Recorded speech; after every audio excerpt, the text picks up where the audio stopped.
Be starting our recording. We are excited to have our next session starting. Welcome Kellyanne and Maddy.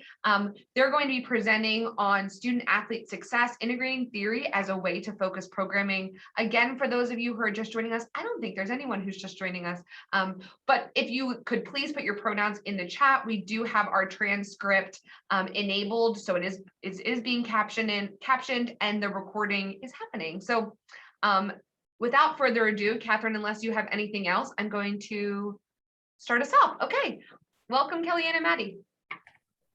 Thank you. All right, Maddy, I'll let you get started. All right, I'm going to share my screen. You're going to see my desktop real quick, and then hopefully this goes.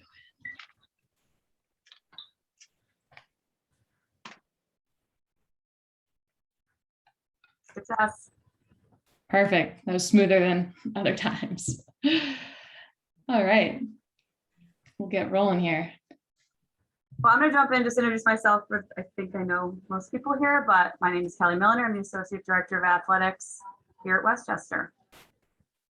And my name is Maddy Evans. I'm the Assistant Women's Soccer Coach, and I help facilitate leadership programs for our student athletes.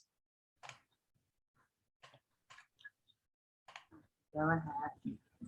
Okay, so at Westchester, we have 24 teams, varsity teams, over 550 student athletes, and we're very fortunate to have a campus with an incredible amount of resources available to our student athletes and all students. And we have other departments eager to assist us in their development. But we are engaging a limited number of student athletes.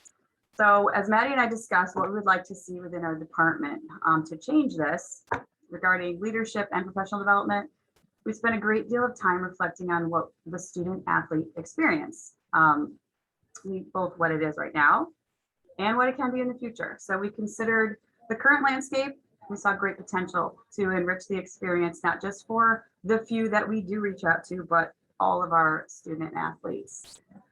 Despite the various resources that we have on campus and the vast amount of opportunities that are offered to our student athletes, the reality is a student athlete can go through 4 years or 5 years on an athletic team and maybe participate in one extracurricular or leadership development or activity or program.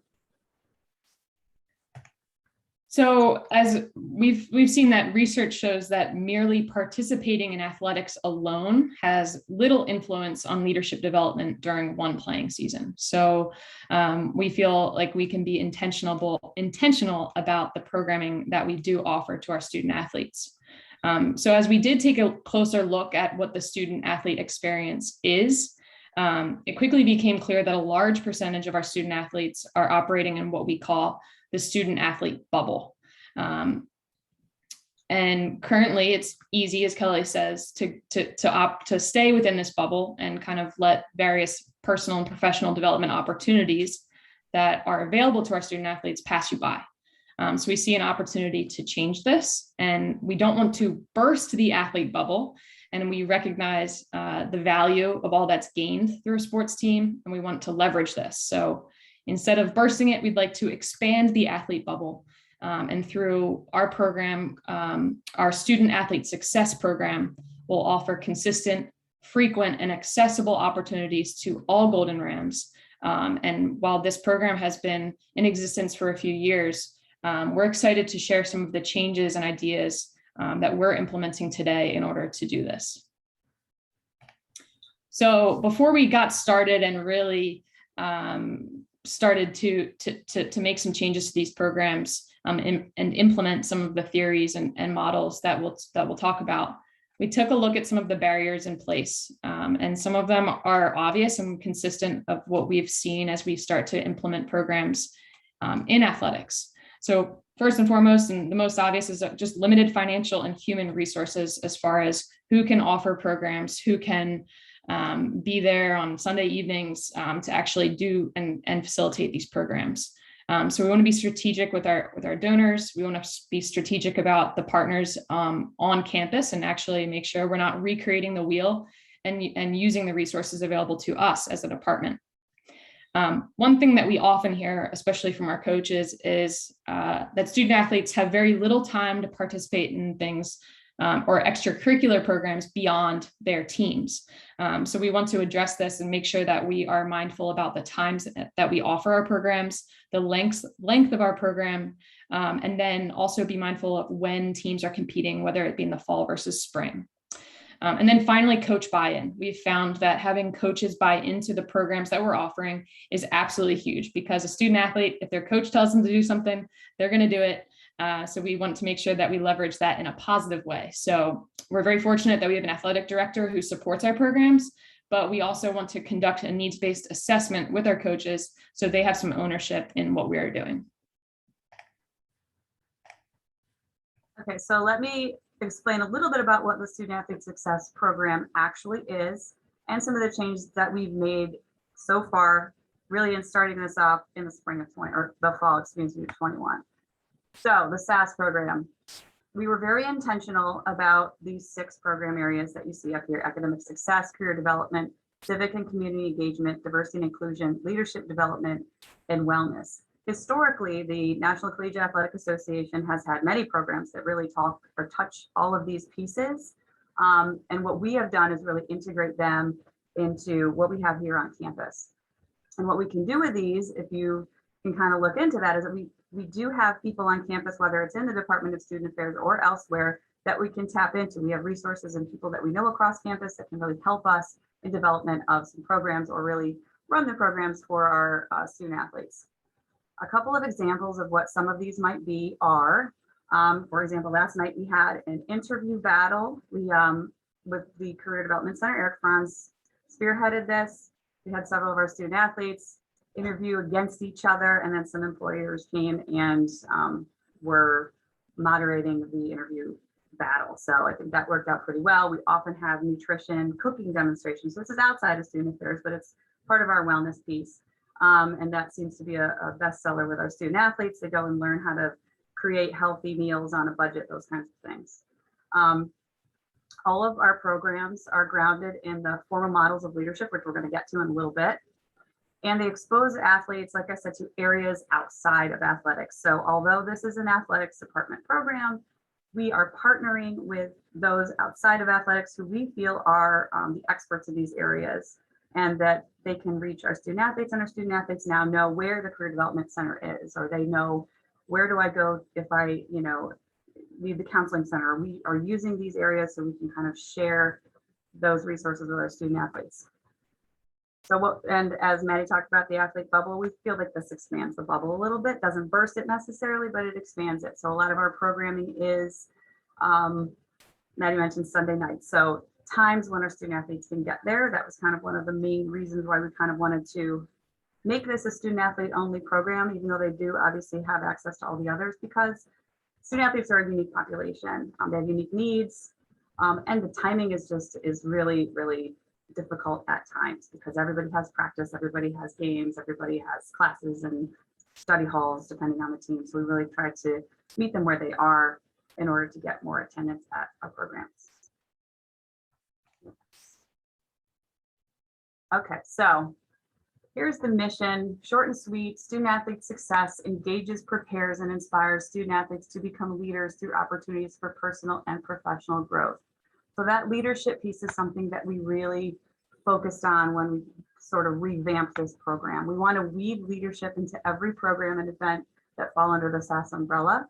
We want to mesh those focus areas together to get the student athlete experience that is both meaningful and, sorry, I lost my train of thought, but meaningful to our student athletes, but also that helps them develop leaders to be leaders both on the field and off the field.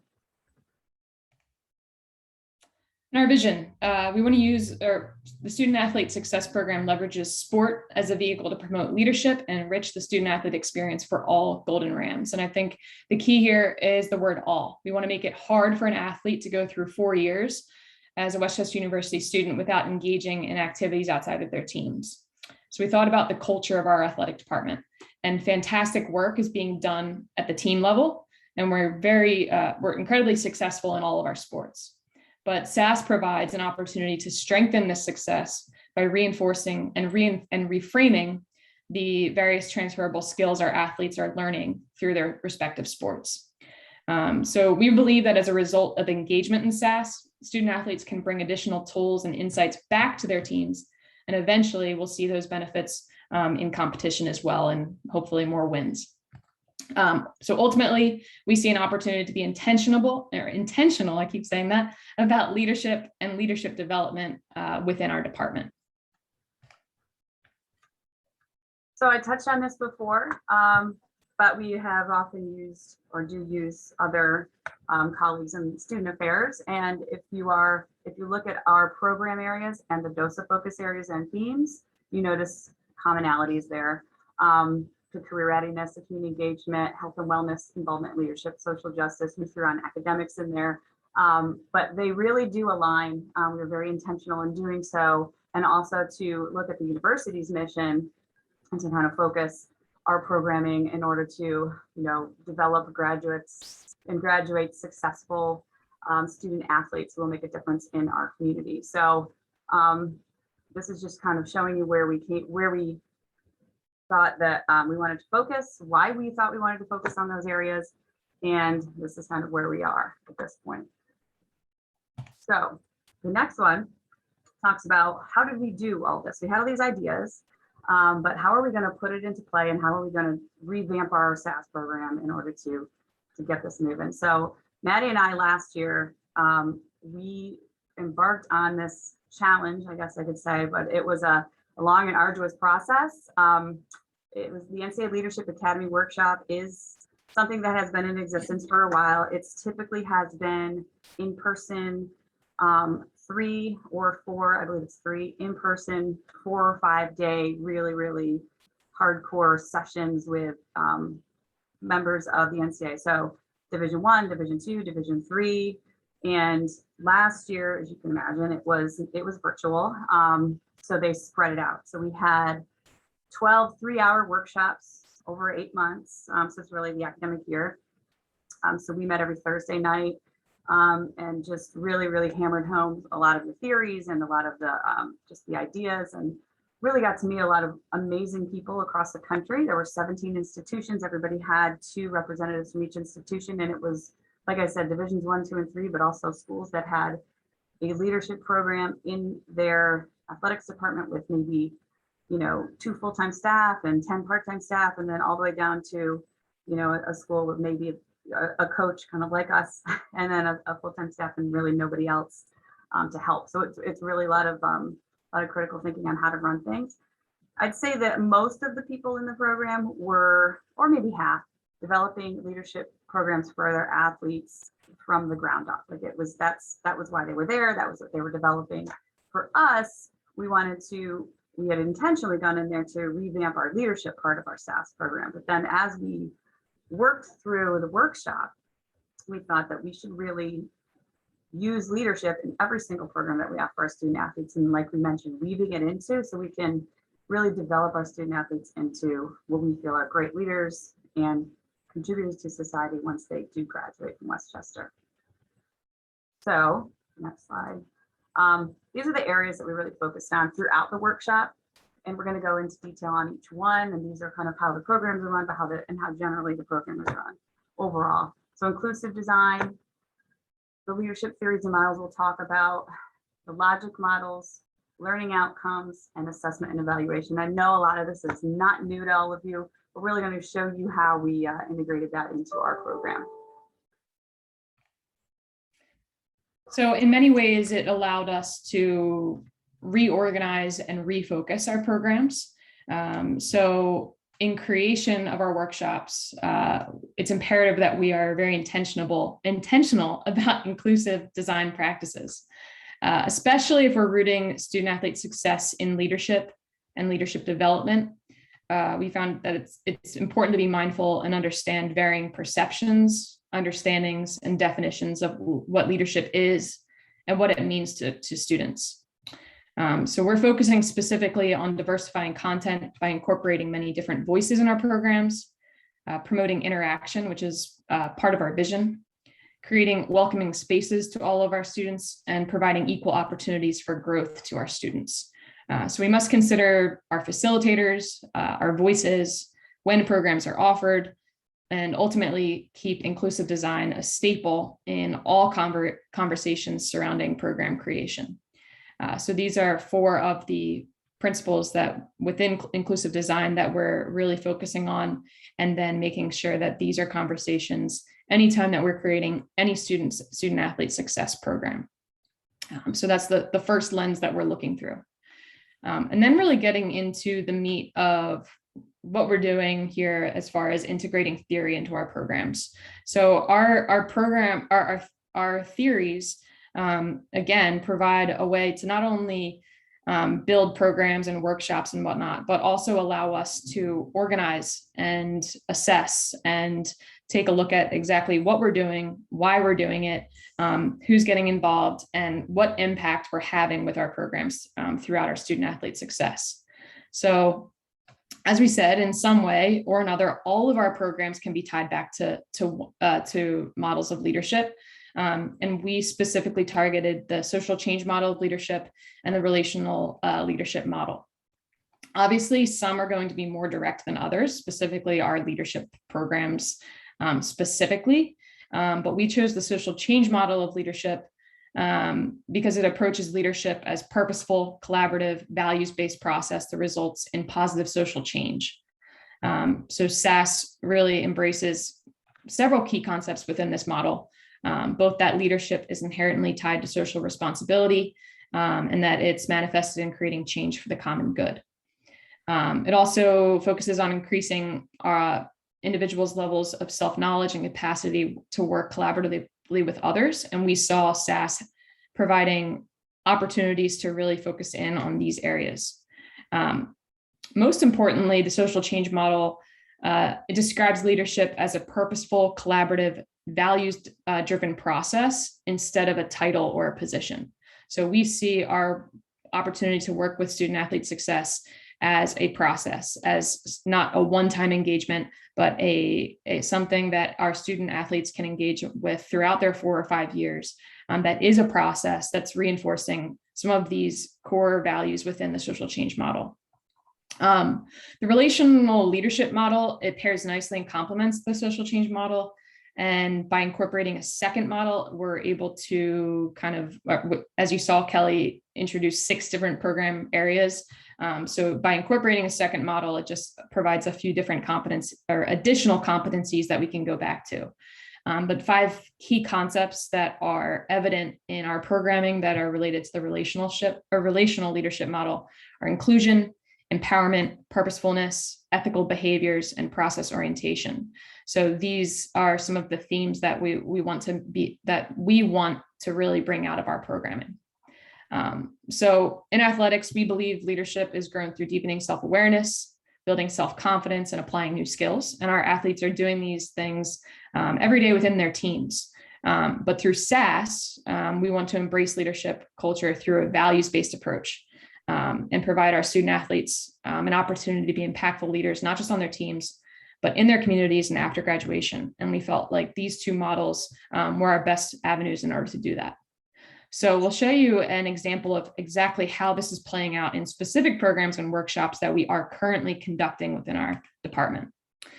So we have within our department a leadership program or institute called the Michael Horrocks Leadership Institute, and that houses the leadership programs within the student athlete success.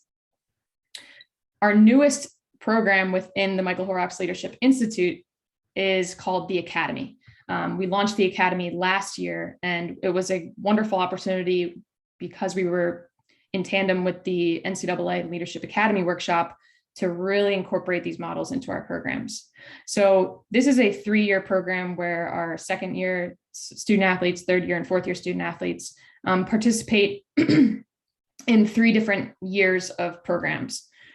It's modeled specifically off of the social change model of leadership because there are 8 different core values that are put into 3 different areas. So the individual, the group, and community. So year 1 of programming is all based on that first piece of the social change model, where it's a lot of self-awareness, self-reflection. Our student athletes are creating their own personal leadership philosophy statement. And all of the workshops really go into the the self aspect of the social change model. Year 2 focuses in on leadership and others, and that is where we're looking at the group part of the social change model. Again, all of our workshops are designed with those competencies and those or that model in mind. And finally, leadership and beyond, where we have a more society or community-based approach with the programming and workshop, where we're looking at that third piece and the third part of the social change model. So this is a very specific way that we're incorporating the social change model into one of our programs. And obviously, because this is a leadership program, it's easier to see how it is connected. However, all of these models are tied to and associated with specific competencies through the student leadership competencies. And these are the competencies that we're using as a template as we create our other SAS programs. So we can kind of pick and choose the areas that we want to focus on, and then provide and create programs that are addressing these needs. So our leadership models are associated with competencies, and our competencies are associated with specific learning outcomes, which Kelli will talk a little bit about. Right. So using all of those competencies, we looked at every single program that we had done in the last few years and came up with learning outcomes for everything. So we really took a deep dive into really kind of, this is not something that we had done before we developed those programs. We figured, let's see where we are. And then going forward, we're going to make sure we develop learning outcomes so we know what we want to get out of each program. So these are what we've decided are the ones that really do focus on the 6 areas and kind of what we want all of our programs to get out, our SAS programs, our student athletes to get out of our SAS programs. So establish a routine and best practices for academic success. That obviously gets on academics. Identify transferable skills in sport. Collaborate with others to develop and engage in service opportunities. Recognize and identify issues and struggles of diverse communities. Connect with fellow student athletes on other Westchester teams. Develop personal leadership skills through targeted workshops and engage in behaviors that promote lifelong wellness. So obviously they all touch on the different focus areas that we talked about before for our SAS programs, but we felt that these were very, very important. We wanted our student athletes to get this out of our programming. Because we are able to have, or because we have our learning outcomes and our competencies and our social and our leadership models, we have been able to organize and have a intentional approach to our measurement and evaluation of our programs. So now we go into all of our programs with learning outcomes that we want to address. When we're speaking with our campus partners, we can actually articulate the things we want to get out of our programs, again, all based in those models. So we conduct pre-assessments before select programs. We do select programs simply because if, for example, we're targeting a specific competency, we can provide an assessment to see where our student athletes fall in that competency, and then provide a post-assessment afterwards to see their growth. Obviously, some of the more open-ended questions of what were your takeaways, what were some of the things that you enjoyed, just to provide us some feedback for how we're doing. And then obviously assess the learning outcomes to make sure that we're achieving our goals of each given workshop. Yes, we'll use these to improve our programs in the future, but we're also finding it being as something very helpful to really tell our story, document what our student athletes are doing, and just continue to improve our programs over the years. So, so far through our measurement evaluations this semester alone, and some of our programs last year, we're seeing some good results. So last year online, we had 100% attendance at every academy workshop that we held. That was 9 different workshops throughout Zoom. And we have 36 student athletes at the time, now 41, participate in these programs. And they were engaged, and we had overwhelming positive feedback from these. We have participation from 16 different teams in our leadership programs, and SAS programs, more than that. We've had 10 SAS workshops conducted this fall. We've had some positive feedback as far as what were your takeaways, how satisfied were you? One huge theme that we are seeing is that our students really like collaborating with other student athlete leaders and getting, for as much as they operate within their athlete bubble and their team, they really cherish the opportunity to speak to someone on a different team, hear about their experiences, and just collaborate with them. Some areas for improvement that we absolutely see, and I think this has been a theme, is just more involvement from our men's team. We definitely see higher engagement from our student or from our women's teams.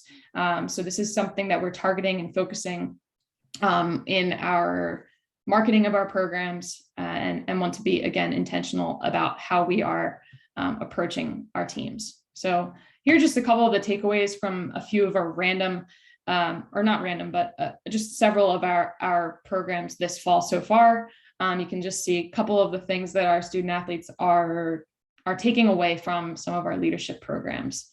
This has been very helpful feedback for us. And these are various workshops, and figured we could share some of these today. Again, we see a focus on collaboration and working with other teams, communicating with other people, just talking about leadership and focusing in on it and noticing it's something that they're doing every day within their teams, making those connections on and off the field. And then finally, oops, there we go.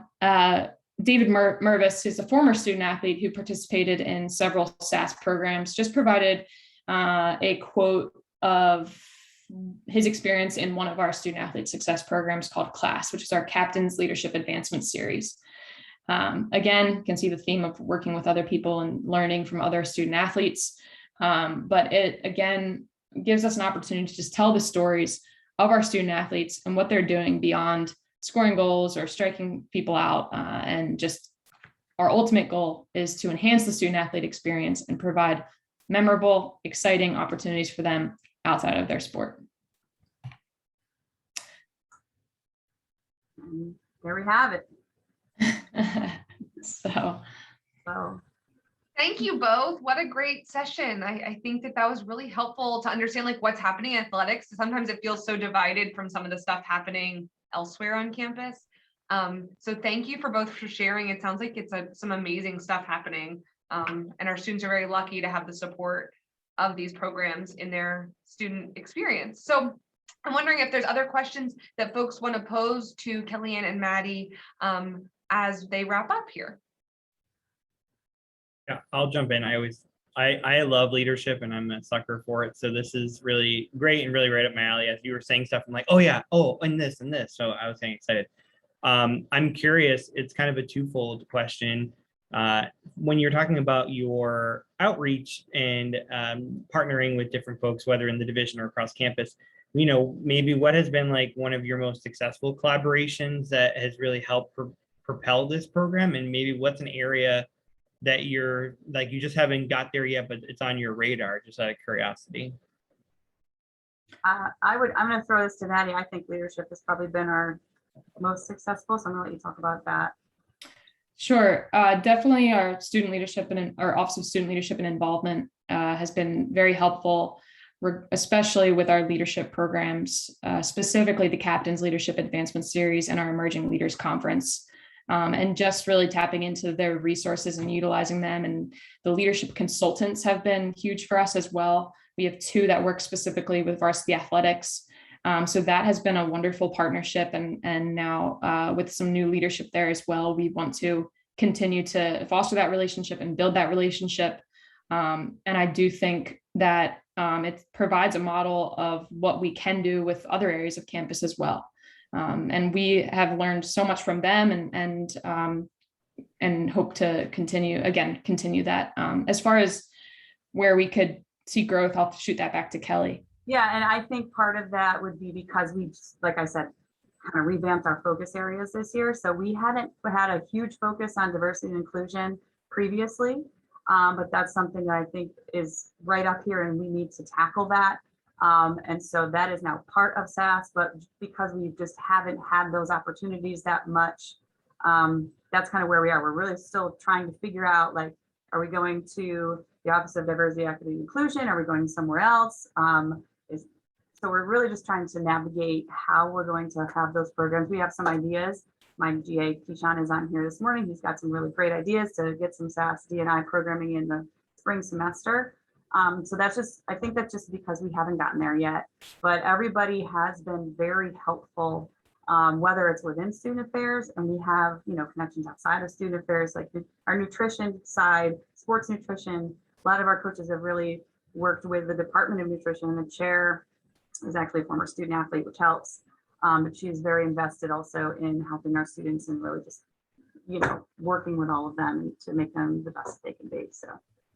And I think too, our department itself is kind of this microcosm example of our athletics department and the university as a whole, in that we have some of our teams doing their own programming and their own stuff just within their teams, and then finding ways to enhance that and help that and kind of take some of that burden off of them. And so we can do it from our programs, but then also we see that from, we don't want to be recreating the wheel or doing things that our university is already doing. So really tapping into those resources and partnering. And I think our involvement within the NCAA Leadership Academy workshop really highlighted that for us. And we're eager to continue to build those bridges. Thank you. I'm wondering if, this is sort of just like curiosity, but I'm wondering if we're like advertising or using this in our recruitment of student athletes about all the amazing stuff they get in addition to being part of a team, because that's a win too, of course, but all of this extra stuff feels really motivating to come to Westchester. I'll let Maddy go with that one. I'm so pumped that you said that, just because, when I even took when I accepted my job here, I had seen that they had this Michael Horrocks Leadership Institute. And yes, I coach soccer. I love coaching soccer. But when I saw they had that was a huge draw for me. Obviously, that's from the coaching angle. However, now when I'm taking recruits around tours on campus, we talk about these programs consistently. And I do think that, and I love that you recognize that. I think that can be a bigger part of our recruiting and a bigger part of what we do, because there are students who are very interested in it. I've gotten a few specific, hi, I saw that you had this or that. And that makes my day, because it is ultimately, and those are the types of students that we kind of want to pull in on our teams as well. So I'm excited that you brought that up. I'm just thinking that so often when I talk to parents and families, they talk about like, oh, athletics, they're so busy, it's a barrier to involvement, but this is sort of the answer to that, which is really cool. And kudos to you and your teams for, making this a priority. Maddy, are these programs featured on your website? Yes.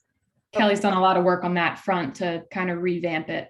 Yeah, and we're working on that. I want to, like, you can go and look up, here's the calendar of programming. We're really trying to use social media to get, obviously, to the students, and email, and really, Maddy mentioned in the beginning, the coach buy-in, to really get the coaches to kind of, the marketing is always all over the place, trying to figure out what is the best way to reach them. But I think the website is important for parents, Lexi, because they're looking at the website to see, hey, what can my student do, and then maybe talking to their I think like what struck me from your presentation is the concept of storytelling, which really resonates with me, and that's a part of it, right? Like telling your story on the website, because that is an important source of information for certain populations, right? And I haven't looked at it in a while, but I think like including some of these, like the outcomes that you shared with us, right? Because that's really powerful and important. And then I think sort of along the lines of storytelling, what resonated with me was like the focus on the transferable skills, right? Because I think that's so important, right? This is not just about kicking a ball down the field. There's so much more to it, right? But what, right? And how can students tell that story, right? When they're talking to employers or whoever it is, how are we helping them tell their story of, like, I wasn't just kicking a ball down the field, right? I was advancing a mission, or whatever it is. But I don't know, that's a question so much as a comment, but No, that's good. I like that. I agree. And I think oftentimes what we see is maybe our seniors or our student athletes are closer to graduation, where they're finally connecting those dots a little bit. And then it's like, oh crap. So I think that was why we wanted to really make sure that it's not just a one-time event that they're taking part of, that there's something that's consistent that they can engage with from year after year. This is just making me think of the conversation you and I had yesterday, Catherine. We were talking about the co-curricular transcript, right? And how there was, I'm sure all of you participated, or most of you participated in the external review. And so there was some feedback that the transcript doesn't resonate with everyone. And that's because it's more than just like, it goes beyond the transcript, right? That's really like the so what. So how do you take what's on that transcript and tell that story? And so like, clearly we need to do a better job of, as you said, Maddy, connect, like, how do we help students connect the dots, right? Take like whatever's on this transcript and like, but lead them along. How is this going to help you in your future life?